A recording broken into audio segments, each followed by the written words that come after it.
Well, good morning, and welcome to the Water Challenge, Doing More with Less. My name's Rodney Smith, president of Straticon Inc. You can go look at my bio, but I'm a road warrior in water wars. We also have today Sanjay Gaur from Raftellus Financial Consultants, Susan Leal from the Urban Water Works, Andy Lipkus, a tree person or people? Tree people. I'm one. Yeah. Three people. Tree people. The group. We also have Frances Spivey Weber from the State Water Resources Control Board. If you have water rights, you got to know her. Mas Montesoto, who is a family farmer who thought he had water rights and wants to talk to Frances. Yeah, right. And of course, we have the Secretary of Food and Agriculture, Karen Ross Michael. No, Karen Ross. I don't know where the Michael thing comes Oh, okay. I didn't know where it came that's from just, either. I'm not trying to be an alias here. Oh, okay. I just wondered if you wanted to go a little below on here. Anyway, if I may have slide one, please. Okay, this gives you the impression, shows you how the hydrologic conditions in California have progressed over the last few years from happy days and happy land to increasingly red zone. And of course, that's why people talk about the problems of our drought. Slide two, please. And as you can see, precipitation in the state has been falling below long-term averages, but note that precipitation even just a year or so is right around the average. So what's going on? Slide five, please. What this is there's something called tree ring studies where scientists can go and study tree rings to reconstruct the hydrologic history far beyond when we were around. And this is a report from Department of Water Resources that was out last year, where they track in the Sacramento Valley, the hydrologic conditions since 900. So that's over 11 centuries of data. One thing that's interesting about, when I saw this, I was interested in 2 points. One is, notice the long-term running average of 100 years is pretty flatlined. But notice the volatility in Mother Nature. When we were using much less water, we could live within volatility much easier than when we start moving up and using more water.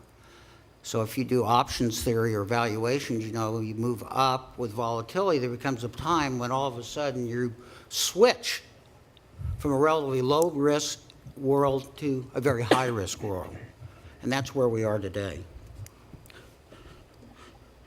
We've also found, if you're not in the industry, one last fact before I turn this over to our panel, is that the state and federal water projects, the backbone of the Central Valley and up in Northern California last year, were remarkable in that they had zero allocations except for some water users.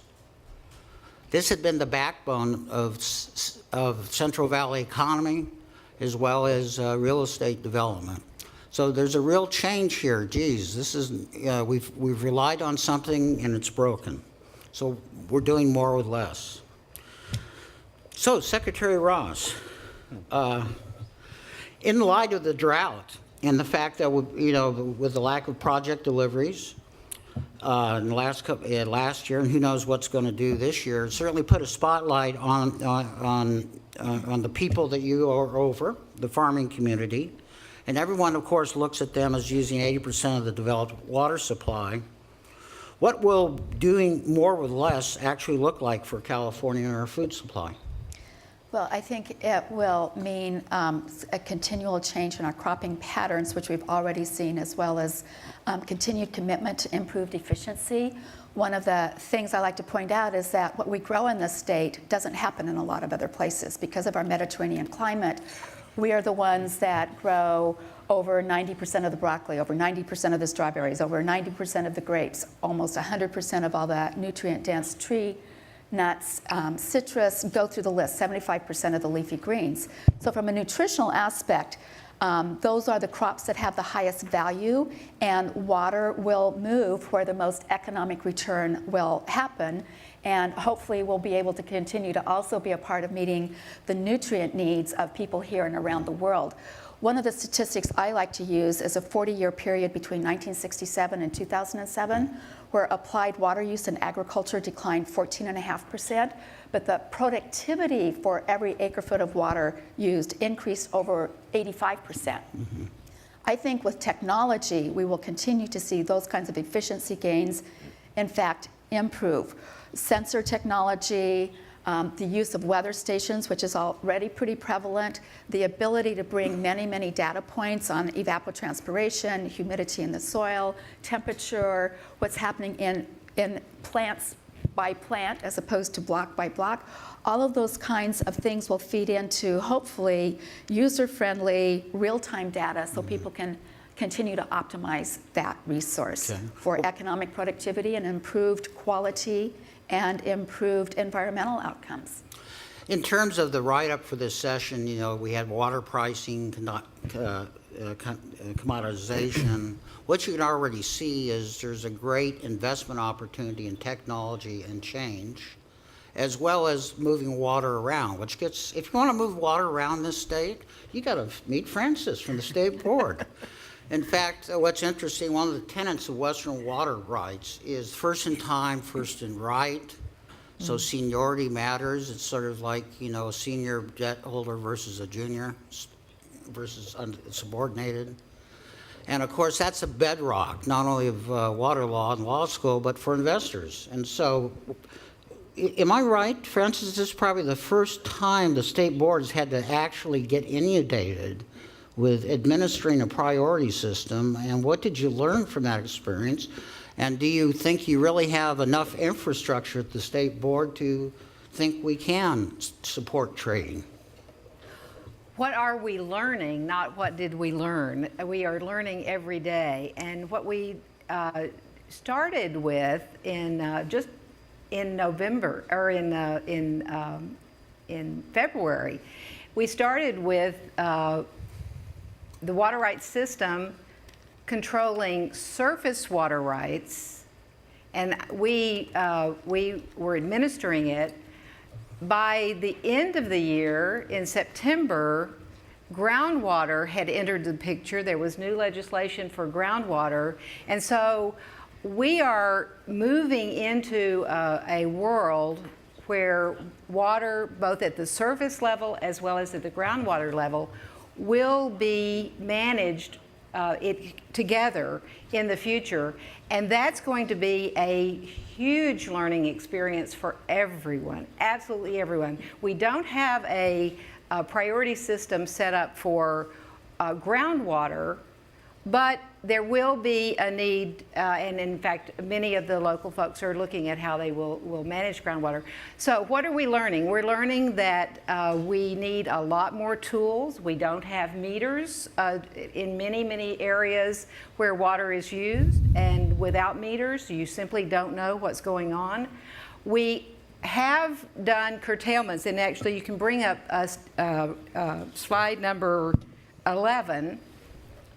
The state acted very, very quickly as soon as it was clear that there was a drought, and we did a lot of things among the various organizations in the state, the Department of Water Resources, Department of Food and Ag, the State Water Board, and but among the things that the State Water Board did is that we began to curtail so-called junior water rights that were acquired after 1914. And in that curtailment, we basically, people couldn't take that water. Now, many people have many different water rights for their systems, and so they, and some of them have groundwater, and so those who got their water rights for surface water curtailed often move to groundwater. In the future, in the longer term future, this is going to be more managed locally, in my opinion. But we found that we we've been having to use the supply curves, the curves that based on how much rain is coming in, and we look at them every morning, and that's how we make our determinations as to when to lift curtailment or when to bring curtailment on. And it's very crude. It's really quite crude. We've done some of this in the past, but not at this statewide level. Right now, however, curtailments have been lifted, I think as of yesterday, and there are just 2 areas, the Scott and one other area I've forgotten right now, that still have curtailments on them. But we are at the most rudimentary level, and I had mentioned that for those who want to get into markets, we're going to have to know a whole lot more before markets are going to function. We're going to have to, and how we're going to know that, we're going to have investment in meters. We're going to have investment in knowledge about what is actually going on with our water, both at the surface level as well as at the groundwater level. So for those of you interested in markets, I look forward to the kinds of investments you want to make. I think that sort of fits well with the earlier theme of the session about how California needs to invest in certain types of infrastructure. And it's more than dams in the water business. It's really, we don't measure our commodity very well.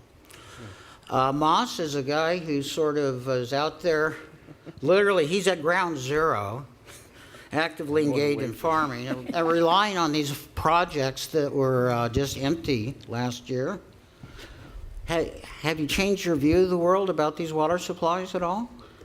Well, when you talk about reliability, the longer I farm and the older I get, the term reliability becomes more elusive. I think you have to look at the dichotomy in farming. One, farmers have always understood we're at the mercy of nature. But at the same time, farming is all about the manipulation of nature. And so that's sort of the dichotomy. We get our water from 2 sources, as Francis talked about, surface water. And people forget surface water is not individually owned. It's usually by groups, water districts, different types of agencies. So it's as if there's 100 tribes of water in the state. And that's not for me to figure out, it's for Karen. 2,000 or 3,000 tribes. So you have to herd and get all those tribes. The second level of water is groundwater. And up to now, groundwater was always thought of being privately and individually run. It's changing now, and that's the second type of debate and conversation that's unfolding. What I'd like to bring up is this whole notion of, up until recently, water was anonymous. We never had an identity of water from urban areas or even farmers, and we thought of surface water and groundwater as the same thing. And we're discovering as water becomes less and less anonymous, these changes, fundamental changes are occurring, such as groundwater this year and a new concern about how are they going to measure it. And what happens when water does not become anonymous? You begin to start asking questions of who's using it, how much they're going to use, and what it's used for. And then you can start attaching, as the economists would point out, the value of water. Right, Sanji? Yes. Yeah. Well, we've started out in the country here from an agricultural point of view. It's time to sort of change to the city folks, you know, in terms of what does all this mean for the city folks. The reason why that's important, by the way, Strathcon has a tendency to represent senior water right holders. So city folks have a tendency to have the most junior claims. And so, you know, you may have the votes and all that, but you got the junior claims, so you're at the most risk. So from a city point of view, you know, how do you manage this? I mean, Susan, potable reuse is becoming increasingly a viable part of many cities' water supply portfolios outside the state of California. Wichita Falls, Texas recently went into a reuse program rather than go bone dry. From your point of view, because I know you're very active in this state, what's the most significant reason why we haven't seen potable reuse in California? Well, actually, we have seen a lot of it, but we've kind of gotten stuck, and we need some some leadership, because we're talking about groundwater, we're talking about surface water, and you've mentioned now what I would think of as new water. Right. Or in Singapore, they refer to the recycled water as new water. And we've kind of gotten stuck. We got to, in 2008, we have a situation where Orange County had fully developed a groundwater replenishment program based on recycled water, sewer water. And they make no bones about it. They say gray water, sewer water, turned into enough water by 2008 for 600,000 people. And we've kind of gotten stuck after that. There's been other recycling projects, mainly in some of Los Angeles County and in San Diego. They're looking at another project too. And we have to really, as urban customers, both in the north and in the south, but in the south with the surface water, majority of the surface water being in the north and the majority of the population being the south, some of the southern counties have come up, as Orange County did, with that reuse. But I mentioned we're stuck in that a lot of the counties, including the San Francisco and San Diego, is aggressively looking at what we would call direct potable reuse. And that means there's no environmental barrier like there is in Orange County. Orange County, I think you're all familiar with, you basically take that sewer water, take it through an advanced treatment process where it's cleaner than most raw water that you'll ever encounter, and then put it through a treatment plant, and then, put it into groundwater. Then when it gets pulled out of the groundwater, it goes through a treatment plant like everything else. So right now, San Diego is actually investing in, they've pulled together a whole team to try to start looking at that direct potable reuse, which means augmenting your surface water or directly your drinking water supply with that highly treated wastewater. Again, that's wastewater that is cleaner than most raw water. In fact, is cleaner than most raw water. So, but we have this problem where the state is saying that in the most recent legislation, that there'll be some criteria by the Department of Public Health and by the Water Board that will set up, give permission, if you will, for these different water utilities, mostly government-run water utilities, to come up with this new water. So that's where we need some not to be reactive. The state doesn't need to be reactive, but needs to be proactive, and not wait till 2016, but push the Department of Public Health to come up with those regulations, come up with those criteria. And leadership, I think, is what we're talking about to get some new water. Well, in whenever you're California. talking about institutional change, obviously we need leaders to lead, otherwise there's no change. And There I you guess, go. And I guess what I'm hearing here is leadership is yet to emerge on this issue. Andy, again, as a representative of a lot of ag people throughout the West, there's a constant political narrative about how agriculture should be changing its water use practices, but isn't there a comparable opportunities in municipal use in the landscape area? That's where the good news is, actually. There's a huge opportunity to put a cork in the bucket that is pouring out our water. Los Angeles hemorrhages nearly half the water we need in rainfall.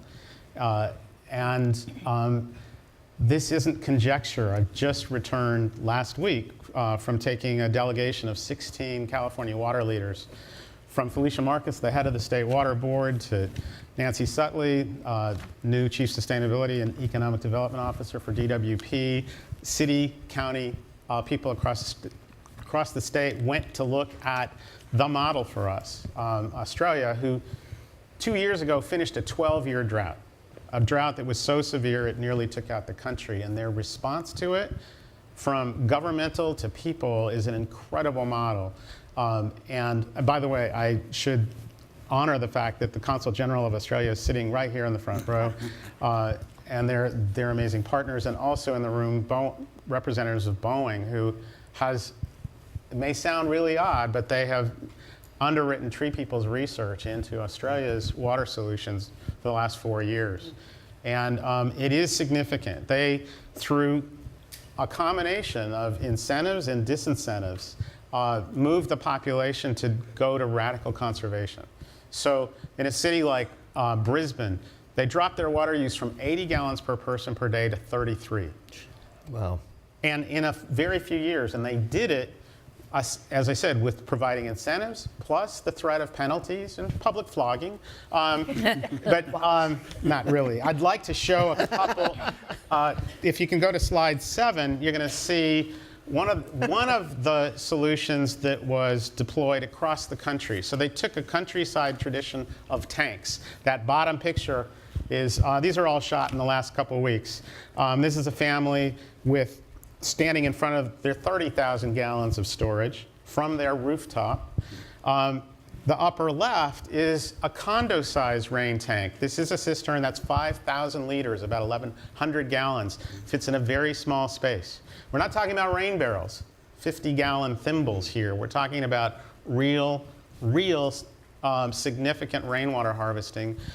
The federal government, the state governments provided significant incentives that moved the population to install millions and millions of these, and it more than doubled their supplies. But it changed the game in terms of water literacy and valuing water. So when people had their own rain bank account in front of them, they completely changed their behavior and spent those rain dollars very, very differently.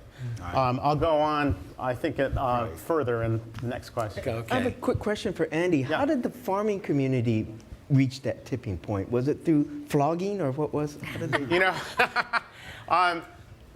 the farming community, I think, had to adapt like we are, but they've, you know, Australia followed Israel very early in very efficient technologies. But amazingly, since we're talking about recycled water, we were taken to farms, believe it or not, organic, biodynamic, the highest ranking of health and protection of public health. These farmers paid to install a water line from the wastewater treatment plant. Oh, sure. So their farms could grow stuff, and the quality of the crops is good, if not better. Be careful. Well, let me tell you what they've done in the winery where I was. Yeah, I used to be in the wine world. Well, so they're using recycled water portions of the year, and they're making sure they're flushing the soil with fresh water when it's available. California grape growers do that too. Yeah. Right. So, but They do. answering the question, how they've been adapting and succeeding. And I would just add that farm, and you can expand on this, agriculture is getting into recycled water big time. Right. The Water Board has made available $800 million, that we did this in March, I believe, $800 million at 1% interest as a loan that could be, it's a 30-year term, and we are going to be running out of that money this year. That's in less than a year. $800 million out the door. Can I add one more tribute Sure. to Australia, because they've been so generous in sharing, is the investment they've made in their delivery system, the catchment and delivery system, which is a challenge for us when we talk about aging infrastructure and we look at loss of water, just moving it and not having real-time delivery, so that the delivery system matches the technology for on-farm efficiency are very mismatched right now. Well, what we say, a crisis is the mother of invention. That's right. And of course, as a PhD economist, I also think about how prices may be a form of communication, sort of channeling Hayek right now. Sanjay, right now, because, for example, notice this session talked about rethinking of water pricing. For now, let's just start with the existing situation. As a general matter, how is water pricing set today for water users, be they on the farm or in the city? So water is, first, you know, there's sometimes a misconception that water is paid by, it should be considered as a property tax, you know, your rates, or it's a tax. And it's not. You actually pay for a service. And the concept is that a water is an enterprise, self-sufficient, similar to a business. It should generate enough revenues from its rates to cover the cost of providing that service. Now, there are in the public sector, there are legal constraints or regulatory frameworks called cost of service. And the concept is that those individuals that bear a certain cost should pay for those costs. So individuals who, in the water world, we call peaking or using certain sources of supply should pay more than other individuals who may not have the same kind of consumption patterns. Now, the challenge, though, in the water industry is that we're a fixed cost business. Actually, water is the most capital-intensive product there is. The other one's wastewater. In most water utilities, 90% of the cost is fixed. So think about it, you have a business, it's 90% fixed. If you sell 1 molecule or you sell 1 million molecules, 90% of your cost is still there. Now, we're in a drought, and we're in this situation where we're doing rationing. And that is the challenge that we're facing in the community. The other challenge that we're facing is, Rod, as you mentioned, is the different sources of supplies and the different rights that individuals have, and some individuals have very cheap water. And that creates a lot of mismatch in the incentives that we have. So we have water in some areas of California where people buy it for, $50 an acre feet? And then you have some areas where people are buying or producing water over $2,000 an acre feet. And these communities are actually interconnected through the system. So you could theoretically have a trade, but because of institutional barriers, we don't. Well, this is a follow-up question. Wouldn't it be factually correct to say that if anyone looks at their water rate, it's mostly driven by the infrastructure of delivery? Historically, yes. Historically, Yeah, yeah. historically. And today? And I would say now that's changing. And we're in this transitional period. Historically, water was to pay for the infrastructure costs. And most of that cost, actually, I forgot to mention, is collected on the commodity, on the sales, not on the fixed charge. So you have one side of the business, you're 90% fixed, as I mentioned. And then historically, as a community, we wanted to express water as a value. We wanted to have affordability. So we put most of the costs on the commodity section. So there's a disconnect now from that system. And I would say we're in a transitional, I mean, as stated before, water is not, people know about water. It used to be, in the background, no one really paid attention to it, but water is now the forefront. And because of the challenges that we're facing, it's going to get more and more. And also the other one is the bill. The water bill has historically, in the last 12 years, it was most likely around $30 average in the county. In the state, excuse me. Now it's around $60 or $70. So that's basically a 7 or 8% compounding interest in the increase in the water bill. Still, $70 for most of us is like, well, whatever. But for some communities, that's a lot of money. And the tipping stone, I think, is going to eventually, in the next 4 or 5 years, will be over $100 for the average customer. Sanjay, Well- do you think in 20 years I'll be able to sell my water to LA? It's funny. We talked a bit about, and whether it's. I think trading is going to happen. It's just what kind of crisis do we need for it to happen, right? So is it going to happen in the next 5 years? Is it going to happen in the next 40 years? But I hope Moss, we're not going to need to buy it. No, there's trading now. Our firm there has is brokered trading now, yes. transactions. So give me a call, Moss, if you want some water. Yeah, if you're really interested, but your daughter would be upset if Yeah. you gave her the farm without. Well, I'm not going to last that much long. So Okay. Well, what we're hearing here is, I think there's a transformation here. We got to manage our volatility, our dependence. We had a good rock and roll past, and we got to be adults going forward. And so we're going to have to invest. Andy, given what you do, and for example, municipalities are starting to offer people $2 a square foot to take out their lawn permanently. And if you do the math, that's about $60,000 an acre foot is what the municipality is valuing, taking that water out. Andy, if I gave you $150 million, how would you spend it in urban use? I would actually do what DWP is preparing to do. It's a little known fact that the Department of Water and Power is now in year 2 of the Stormwater Capture Master Plan. Because they have had significant engineering firms, Geosyntec and others, first of all, calculate how much we're throwing away. And the numbers came back stunning. It is close to half. And by the way, even in the driest year in calendar history last year, we still threw away 28 billion gallons in runoff from Los Angeles, which was capturable. And if it was captured, that represented 6,500 gallons per person for each of the 4 million of us, right? So that's on the driest year in record.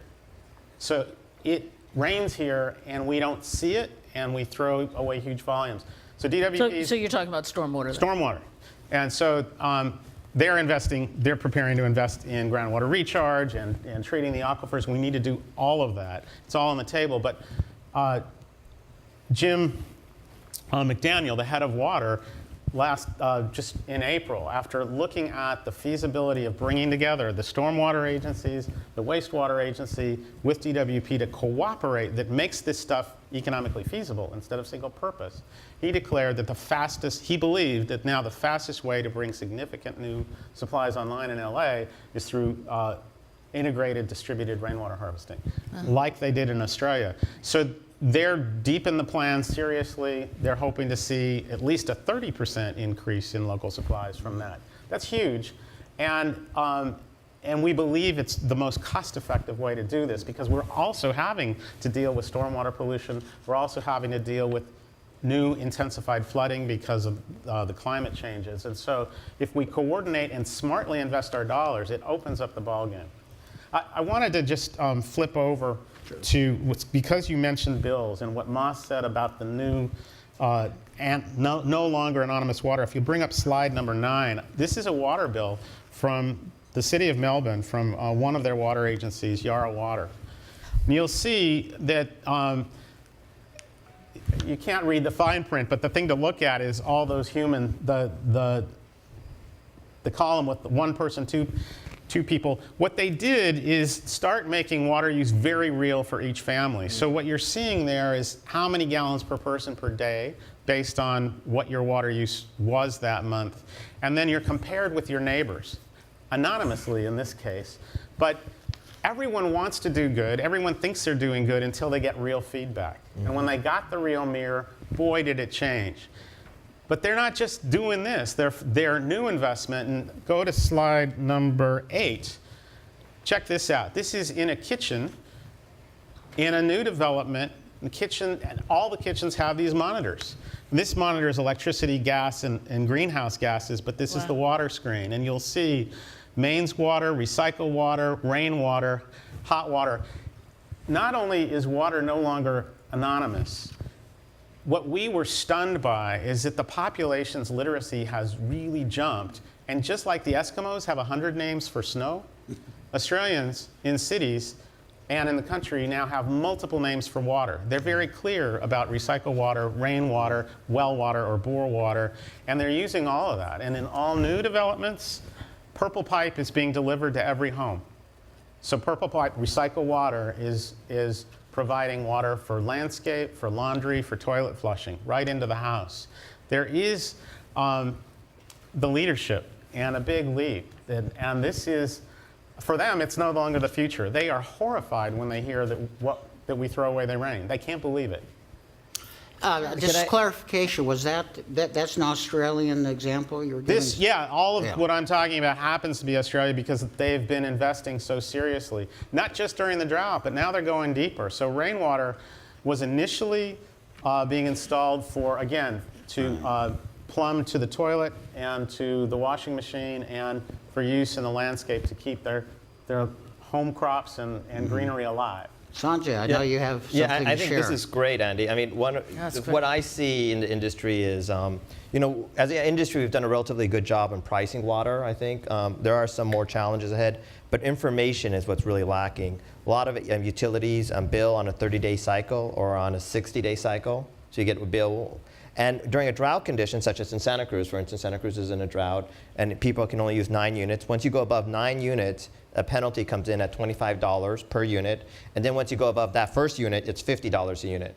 And the challenge is how do you know where you are on that spectrum until end? And so real-time information. And the other thing to me that's sort of just lacking is the technology should be there. Everyone has a wireless device in their house. We have a meter there. So why don't we have some kind of simple device you just add I mean, again, I'm not a tech person, but It's Secretary available. Ross We just need to is change the just game. ready to Right. jump in here. Well, just only because someone was in my office 2 weeks ago of what East Bay Mud has done, and it Yeah, was they simply by tying all their databases together. They had conservation Right. programs that were over here doing this thing, and supply guys over here doing this thing. They tied it all together, so they benchmarked everybody. Yeah. They get to see that information, which was very similar, so now I know where they got the idea. Thank you again, Australia. But what was really interesting is for that household, there would be 3 tips to save water, and it was tied to people who had already taken advantage of taking out turf. And it would have 3 other suggestions of where there were incentive programs to help them save water. So they brought it all together. This idea of integration Yes. is so necessary. We in government know that, especially how good we are inside our silos, but we've got to start marrying this all together. Yeah, They're- this they're is good, using- but there's 2 things I'd like to share. First of all, I share the enthusiasm for these ideas. As water gets more valuable, it pays to invest in tracking it and improve your decision making. But let me just share 2 brief personal stories. I just bought a house in Lake Elsinore, beautiful, overlooking the lake, and I got this material from the Water District, and they have that stage pricing that Sanjay was talking about. Then the next question, they said, do you want to do auto pay?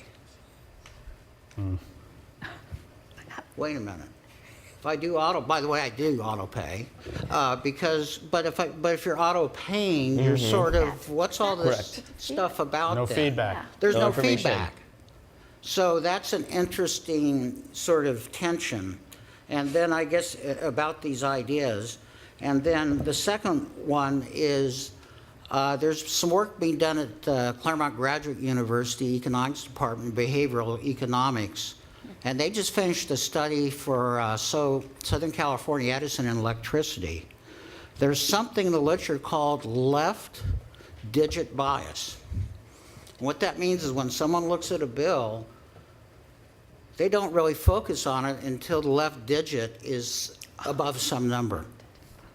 And the higher your income is, the higher that digit has to be before you do anything. So I think in addition to the technical side, I think the behavioral side has to be looked into. And it was just fascinating. And by the way, I'm on the board, so so I guess I'm pitching the work of my university. I think farmers are worried if that's a negative on that far left side. Right, yeah. Okay, let's see, where are we now? Susan, a lot of money's got to be thrown into this industry, a lot of pain, a lot of adjustment. What's your thoughts about how we should be rethinking water pricing?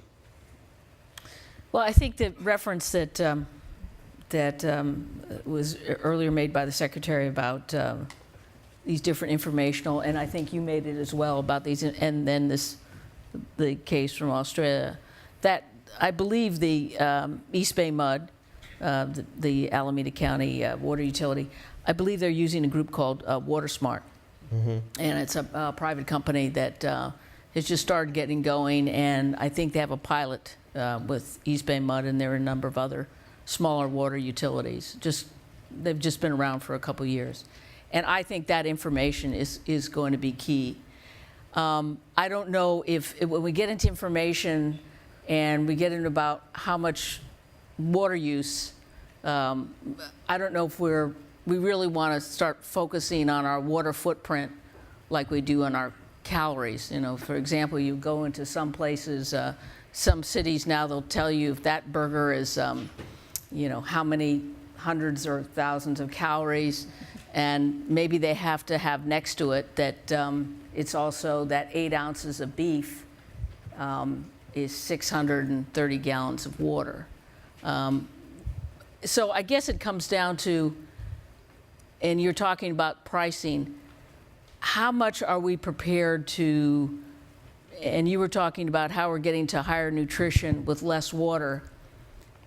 I'm just wondering how much we're really thinking about matching that nutrition value with the water footprint. And I hope I'm not getting too kind of abstract out there with folks, but think of it this way. If you thought about how much water you use for some of the products, we would be eating less beef and we would not be drinking much milk because they're not water efficient products. They're not a high value, a high nutritional value for the amount of water you use. And we've talked about groundwater and we talked about surface, just trying to measure groundwater. If we get into really valuing water and getting past the cost of service, because we're not talking about a water utility now, we're talking about the water to grow our food, then I think we're going to start to say, do we want to use up that much of our surface water, that much of our groundwater, if we really knew how much we were using, for crops that were not a high nutritional value based on the water? Do we want to pay more? And I think if we get to that point, and I think we will be paying more for beef. We will be paying more for things like dairy that have a high water footprint. I know that's, I know I'm sort of saying like, let them eat nuts or something like that should be my mantra. But I think that we're going to get to that quandary. Chicken. Well, Moss, now it's back to you, right? I mean, Yeah, let them eat peaches. Back- Then I'll be happy. As You're we throwing do the high know, protein? agriculture is an industry that has been constantly rediscovering itself and adapting. The role of technology has been huge in its history, and if the city folks don't understand it, shame on you. So now you're in a world where how much water are you going to have in the future is much less than you had in the past. What is available to you is going to cost a lot more than it did in the past. What do you see in your crystal ball about how you're going to adapt? Well, I think there are a couple of things. One, technology will continue to be advanced in this field. There is a challenge because technology could only accomplish so much. I think another way of looking at that is, example, on our farm, we do furrow irrigating, which on the surface looks awful, but there is this other side of it. What's the price of drip irrigation versus furrow for soil health? Drip irrigation kills soil life because it doesn't have organic life because it's only a small area that's irrigated. So as an organic farmer who wants to nurture soil life for habitat, furrow irrigation works fantastic. So maybe research technology could be examining the use of furrow irrigation and what's the most efficient at that. The other aspect is there will be more fallowing or land that's being taken out of production. And you've seen that already. It happened on our farm. And so I think because dollars are chasing the water. So the third aspect, I think, is that you're going to grow higher and higher value crops. And clearly you're seeing that throughout the state. The crops that have the most return on investment are going to be the ones that survive. But there's a little tricky element in that because one of the questions that we posed on our farm, what's one of the prices of water? And it often is how big of fruit do we grow and what's the amount of water does it take to grow that peach a certain size? Wow. So one of the revolutions that we have, and I'd love to launch this Masamoto Family Farm Initiative, is to start growing petite peaches. Yeah. And I will charge double the price for that. So it goes back to the theme of how do you do more with less. Right. And you've seen that actually in the wine crop this year. With the drought, the wine grapes actually, it has to go with stressing the vines. They produce more sugars, and actually you had a much higher quality wine grape in this vintage this year. It happened on our farm this past summer. We had smaller peaches, but the flavor was more intense. So one of the things I'm going to experiment with next year is trying to really stress some of the trees to see how much flavor intensity, but the market has to adjust to that because I always get penalized for small peaches. But maybe this drought could make a big shift in that mentality. And we're going to start charging for tree and grape therapy to handle those stressed vines. Well, we also have this year, certainly our governor had asked us all to cut back our use. And Fran, State Board, you get those reports monthly. We can pull up slide number slide 12. Okay, this is us. This is the state for this summer, June, July, August, September, comparing water used this year versus water used last year. And as you can see, we used less, but we used a lot last year, which is one reason we're in such a bad drought this year. And so, and this was done largely with education and lots of good media coverage, a little bit of fear that people might get fined up to $500 by their local water agency if they didn't do more. But there is a long, long way to go. And getting to the story that you told about your new place and being asked to automatically pay, which everyone will do because it is much more convenient. The feedback does not have to come through your bill. The feedback can come on your phone. The feedback as to how much water you're using and what kinds of water you're using and what suggestions are there for you to do better can come on your phone. It doesn't have to come with the bill. In fact, it's more effective if it doesn't come with the bill because a lot of people just pay the bill and they don't read what's in the packet. Or they have someone else pay their bills and they don't read anything. So I think that education is going to be huge. Let's move to 13. These are some of the ideas that we are putting together now as to the kinds of things that we are going to need to be doing over the next over the next year or so and over the next 5 to 10 years. Rate design, I'll go down to the longer term actions because the near term actions are pretty self-evident. Rate design is going to be very important, and we'll be using the services of several of the folks that are on this panel today and many, many others. Water agencies will be wanting to create a rate design so that they aren't penalized for using less. Mm-hmm. They're not penalized for smaller peaches. They're not penalized for reducing the amount of water that they have.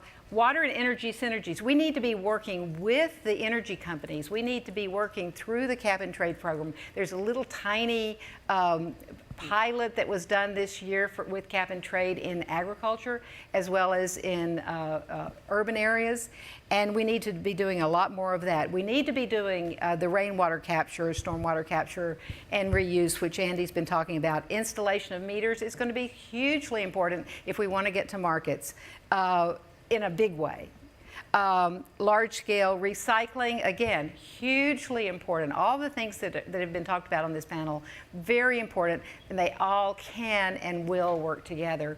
And that's what this administration is all about, and my guess is it's what the next administration will be all about if we're smart. Just to follow on, there's a lot of opportunities for investment and interface in that laundry list. It's not a laundry list. I mean, this is an action list. And so, one of the things that's interesting is you mentioned the water energy nexus. So what does that term mean? The largest single use of electricity in the state of California is to pump water to Los Angeles in the California aqueduct. Just to pump the water over the mountains, the largest single use of electricity in the state. So we've been talking with Southern California Edison, and they looked at the numbers and the implications of saving energy by harvesting local rainwater, changing that to investing in human energy and human capital instead of carbon-based energy. And they saw that it would actually behoove them, if they were allowed to, from the Public Utilities Commission, which they are not allowed to, they would love to invest in building a distributed, smart rainwater harvesting grid in Los Angeles. We're hoping we'll be able to do that. The PUC has now opened the rulemaking process. If they do that, then they'll be able to get credit for building that system and taking down the energy use by shifting water supply to local. Very cool. I will kind of jump in here. I won't, not to contradict Andy on this, but actually a big use of water is at the end user, inside the home, at the commercial facilities, at your industrial facilities. that is a bigger slice of the pie. And I think many of the new technologies will be focusing on getting to that, particularly in the commercial, industrial, and institutional schools sector. That there's a lot of opportunity there. Get rid of those lawns. Put in meters and make sure you're efficiently using energy and water in every part of your business, and we will make great strides. In addition to dealing with imported water. Yeah, just on my personal situation, I put in a Rainbird system where basically it brings in the information of the precipitation, heat, and all that to manage how much I water. 'Cause I'm not smart enough to make those decisions. smart. But that's an It is. example of technological Right. adoption. Secretary Ross, we've heard about now we have groundwater legislation that's placing the primary role of groundwater management at the local level, thank God. Yet direct implementation is still quite a few years off. We're still in the reality. Moss is going back home. He's short on water, and he's probably in an area where they're trying to figure out how to manage their groundwater for the first time. How do you see sort of the necessity of what's happening and needs to happen in terms of sustaining his business in a world where probably the projects aren't going to give us much water this year? How do we get out of sort of a conflict between worsening our groundwater situation in the short term? So groundwater is meant to be our buffer in times of drought. The challenge has been because of some legal decisions, biological opinions, and other things, the delivery of surface water has been interrupted. So we've been overly dependent, even in non-drought years, on that groundwater pumping. But we also know we didn't get there overnight, and there's huge understanding on the part of this governor and the people in the administration that it will take time to do this effectively at the local level. Step number one, bringing all the stakeholders together. So there's ownership about how we're going to go about doing this, but still putting, for some communities, 2.5 years isn't going to be enough to really do that. But that's a very real deadline that has to be met. We also had to have time for the Department of Water Resources to go through a transparent public process for what is the criteria for how we're going to evaluate whether the plans that they then spend the next 3 years developing would be adequate to move them towards sustainability. So, groundwater is a long-term business, and we need to have time to really incentivize and practice consumptive use so that we're taking every advantage to recharge those basins at every opportunity that we have, so that, as we know with climate change, we have more frequent droughts. That groundwater will be there to do exactly what it was designed to do and get off of being overly dependent in years where we have closer to normal precipitation. And one aspect of that, too, is that it's all about local jurisdiction and local control, because water really is localized.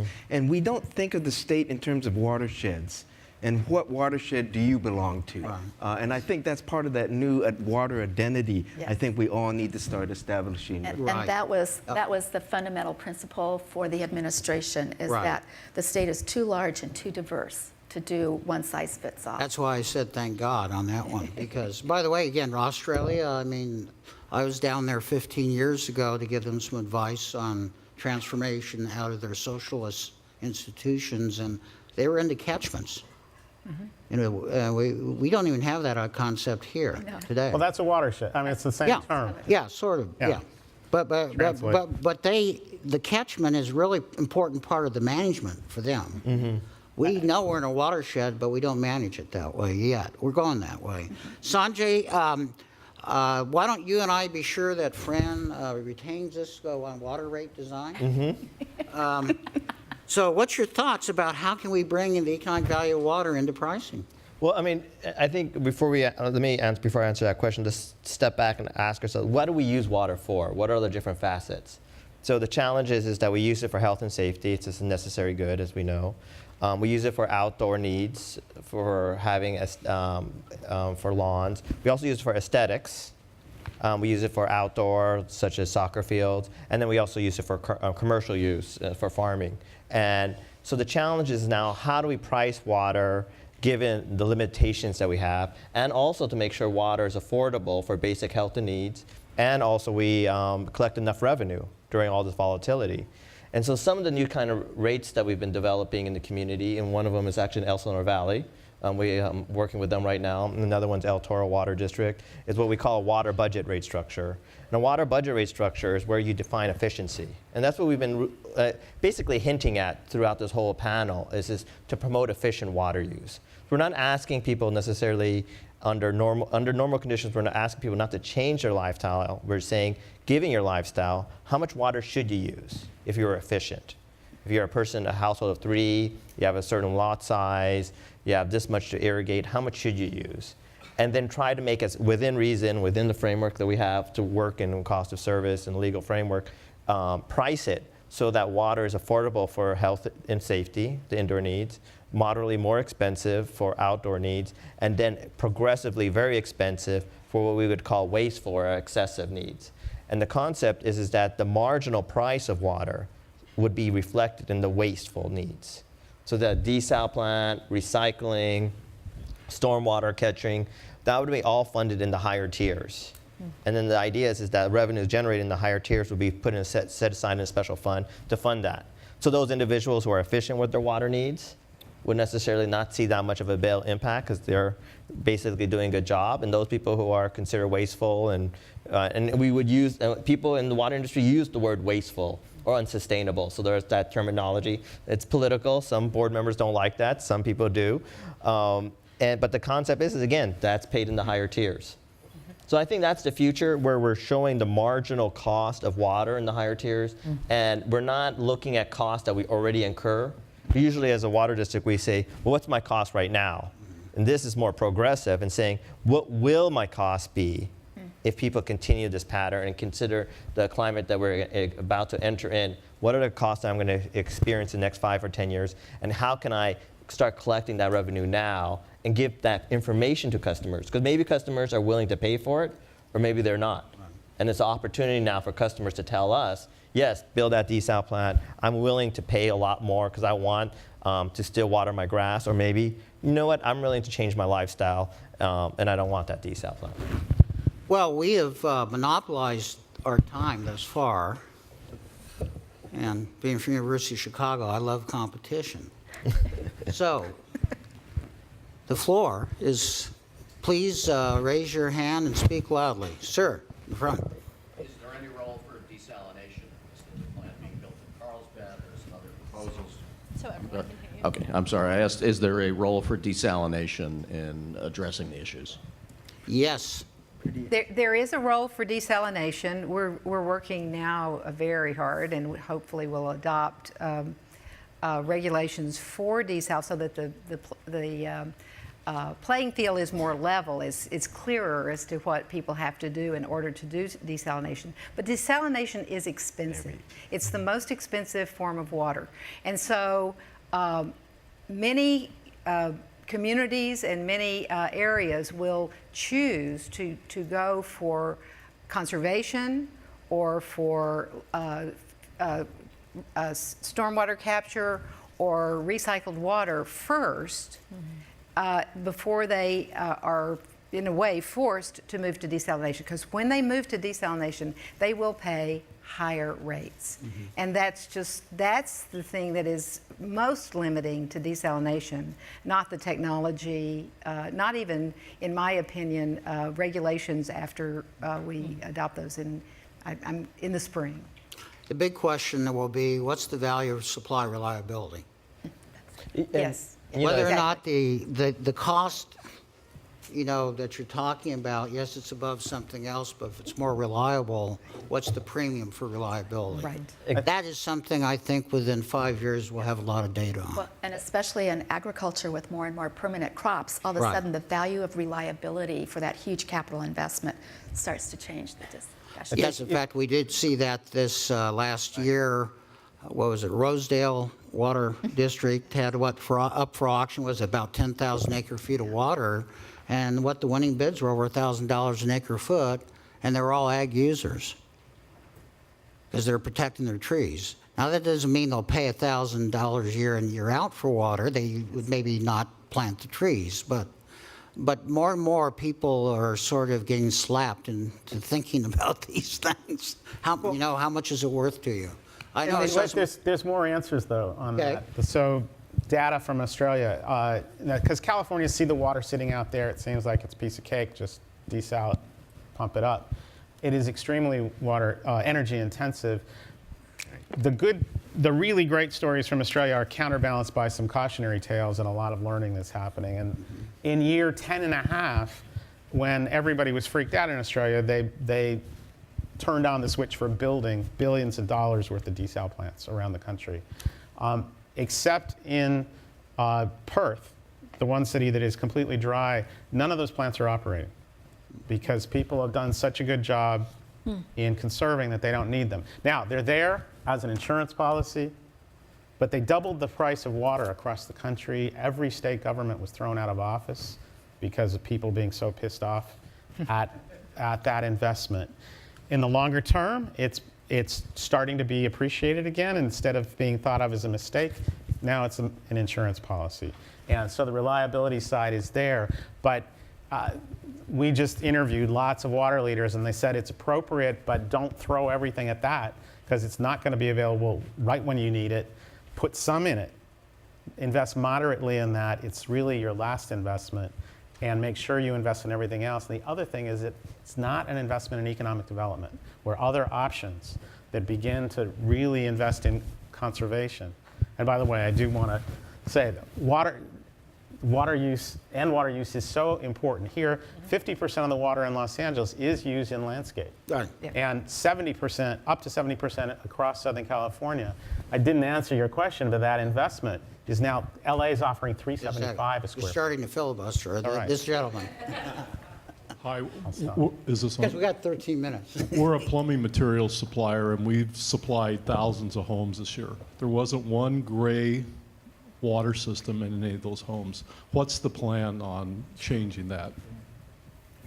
Well, the governor's office is quite interested in gray water, and the Office of Planning and Research has just hired a person to help work on this. Starting, I believe it was at the in January, the plumbing code was changed to make gray water use much easier for Californians. And but many of the cities and counties that control the permits for installing these gray water systems are catching up to these changes. So I think gray water has a future in the near term, but it has and the groundwork is there, but it's a little premature to be able to say it's going to be 10% of the market, 1% of the market, or 50%. I mean, it's just premature. If I just may say, what's also going there is your local district has to step up and make the case for the investment to move Right. there. If you have a local district that's worried about, a minuscule change in their water rate, then it'll be a long time coming. Why should it be just a quiet district? And, the other issue with that is putting a gray water system in after the house is built Right. is almost impossible. Right. Yeah, Exactly. that's true. Yeah, Well, it's all and- about vision, isn't it? And Yeah. I would say this is true for recycled water, for stormwater, for a lot of retrofit can occur, and Australia has shown how that works, and Andy can help you figure out how to do it. But all the new development that will take place over the next several years, that is where we really need to be putting in these new systems, whether it be recycled water or gray water or stormwater, and we should have it all there.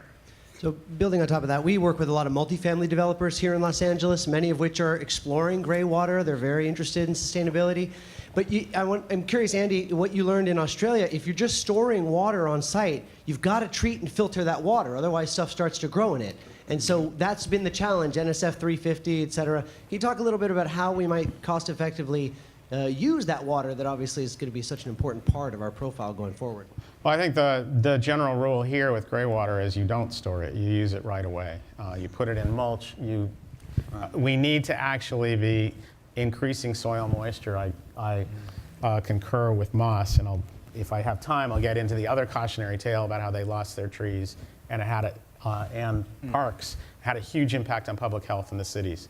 And all the cities are now they are actually tapping the sewers to treat the water so they can actually have green space to protect the public from severe heat, which is, they're losing people. But to bridge you to the last question, the LA Plumbers Union told us to go see this plumbing industry and union-built training center in Melbourne that is stunning, state-of-the-art, multiple warehouses where they're training plumbers how to install gray water, rainwater, and all this.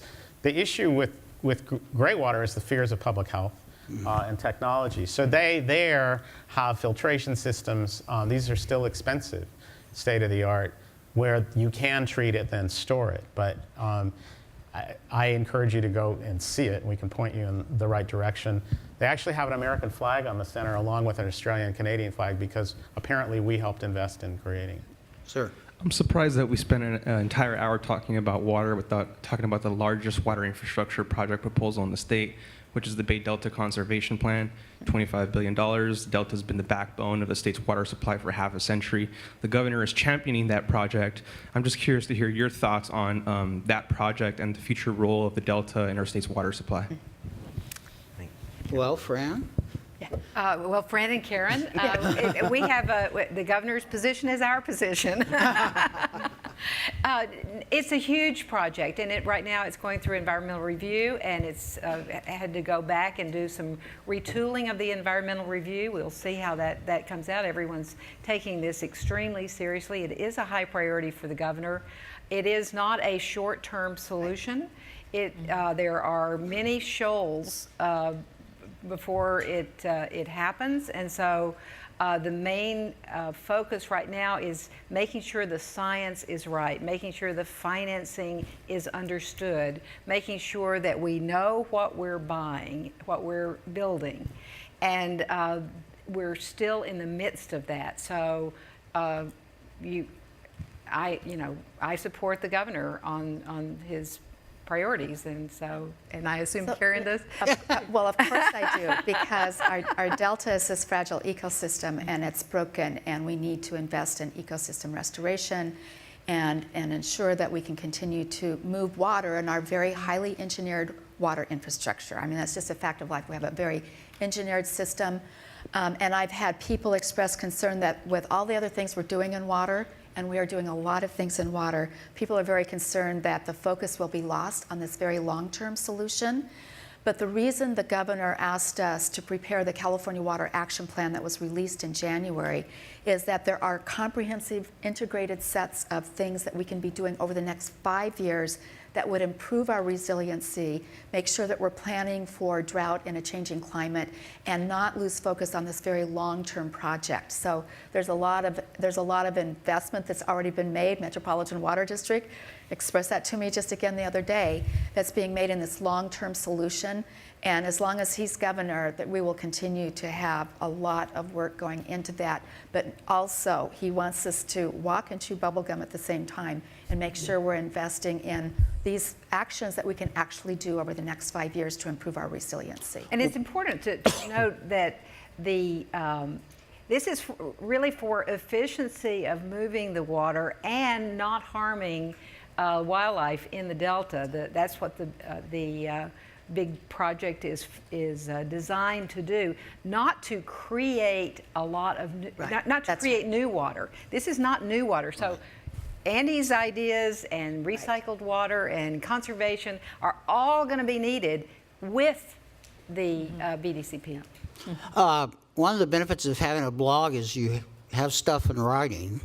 One of the disadvantages of having a blog, you have your stuff in writing. Go to hydrowonk.com blog, and I have an 8-part series that I'll say expresses respectful skepticism. Wow, okay. Next question. How does the panel feel about adding new above-ground water storage?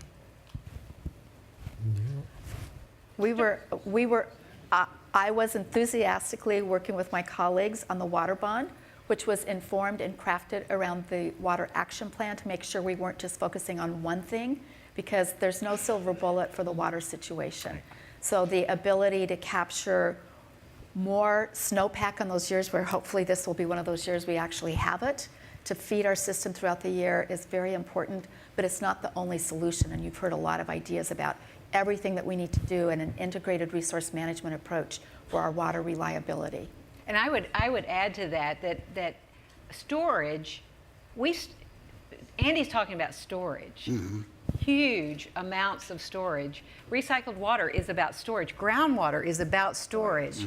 So you can't talk about water and not want to have good storage. But you're going to need to have increasingly more integrated storage so that when recycled water is available, it's going into the ground, or it's going into a reservoir, or it's being used properly in a new development. So storage is not a bad idea. In fact, it's a good idea. It just has to be integrated with with all the other ideas that are going on. Yeah, I'll just also answer that. I think the Sites Reservoir Project warrants a very good look. I can't tell you today I'm convinced it's viable, but I think we do have a couple of above-ground storage opportunities where I think we'll be investing as a society into looking into that. Whether or not we pull the trigger on that project, I can't tell you. One of the biggest problems you need for a water storage project is have water to store. Right. But to that point, though, I agree with the other comments on water storage, because in this drought, the urban water utilities that are in okay shape are those that have storage. Yes, and have exactly. invested in And it was storage. regional I mean, scale. that's the And a thing. regional Why metropolitan? Yeah. The Hetch Hetchy system, those are systems that invest Exactly. in storage. Yeah, the areas that are really affected by this drought right now are those that don't have that much storage. Right. And really in Southern California, we have a regulatory drought right now. We don't Right. have the severeness yet, and it's because of metropolitans. Has done good. Well, But I don't MWD's know. getting pretty scared. I don't know. Oh yeah, but Well, yeah, but now, but you're right. No, but we have 3 minutes, Okay, and sorry. I think we have some other hands, so please. Oh, yeah, Australia. Hi, I'm the Australian Consul General. Thank you very much for all the plugs you've been giving us. I'm very, very grateful. And I think, yes, we came through, and John and I are products of this sea change in the way Australians think about water. I gasp and am horrified when I see people watering footpaths and the fact that I can't find a dual flush Sidewalk. toilet, etc. You know, it's so ingrained in us now that it really is a very positive influence. We're very happy to be working with California, and the delegations are coming down. And I know it's a bit cheeky, but I'm an Australian, so I will do it. But Governor Brown has asked us to work with his office, and we'll be holding in Sacramento on the 9th and 10th of December an event where we're bringing across Australian water authorities, Australian water companies, technology companies, and we will be swapping details of our experience, how we learnt from our mistakes, what we're doing in future, and how we can share that with California. So I would encourage all of you to come up and take part in that, because I think it'll be very instructive. And I want to say thank you to Karen and people in Sacramento, and to Andy for the work he's done. But come and join us. It's not that difficult. Okay, time for one more question. Hi. The city of Los Angeles has an urban management water plan, and it currently projects going from 11% local water to 36% local water by the year 2035. And to get there, it's going to take a considerable investment, which the most likely source of that investment would be through rate increases. So how would you advise the city of LA to convince its public that this is a good investment for the future? Well, what I would suggest is you talk to Maureen Stapleton, San Diego County Water Authority, because she's been the leader in going out between the IID deal, which Metropolitan thought was overpriced, to bringing in Carlsbad, desal, and that community down there got into a consensus that they had a water supply reliability problem. So the first step in the program was, you got a problem, it's worth investing. I think you have to put the rate issue in the context of an investment. And if you don't, then you're going to be, I guess, thrown out. You know, I took over a water utility that had 7 years rate freeze when I joined it. I started running it. And we went out, we talked to our customers. We needed big rate increases, 5 years of rate increases, double-digit rate increases, and we went out and talked to our customers. Be honest with people, be transparent. In DC, they raised their rates. They hired 13 PR professionals for their water agency. DWP is not really allowed to do PR work right now, so it's not It's too bad. educating its public. Its hands are tied. It's got to do that. They've got to do it. But I would say that also they have to prove that, in fact, they're using water wisely now. And the recent deal with Owens Valley and with the Air Board for the water in Owens Valley, I think is an example of how they are starting to make that case. And hopefully they'll make even more cases. Yeah, well, I want to thank you. We're out of time. I guess the action items are, when a resource has now become extraordinarily valuable and in the face of the uncertainties, I hope a lot of you got a lot of ideas of how you can invest in technology to help either in the monitoring, measuring, or decision-making of water management, as well as trading. Thank you for your time. We really appreciate it, and thank you to this wonderful panel. Thank you.